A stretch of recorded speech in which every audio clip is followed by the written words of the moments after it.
Iba talaga ang nagagawa ng panunuyo lahat gagawin kahit di marunong magluto ipagluluto ka talaga. Dinaan ako sa pagkain porket alam niyang food is life ako, para magbati kami, alam niya kasi nag-crave ako sa palabok aba ayos diba?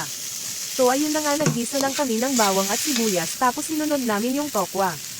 Dinurog-durog lang namin tapos sinunod na namin ilagay yung hinimay na tinapa at patis, at nilagay na din namin yung tubig na pinagbabaran namin ng atsuti tapos hinalo-halo lang para magpantay yung kulay.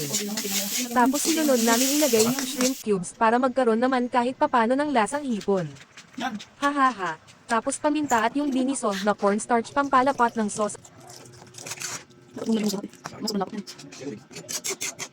At nung malapot na nga at okay na yung lasa, nilagay na namin yung pansit.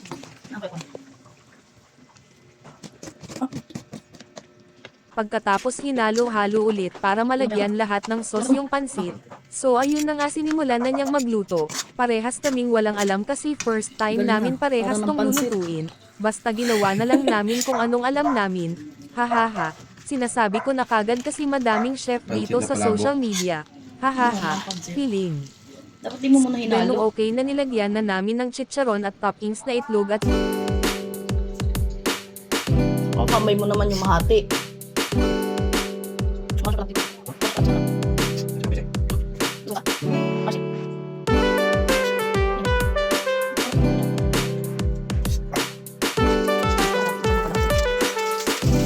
spring onion, at last nilagyan ulit namin ng chicharon for toppings again. Hahaha, more chicharon, more chances of putok-batok. Char. Hahaha. And last, ready to serve na po siya.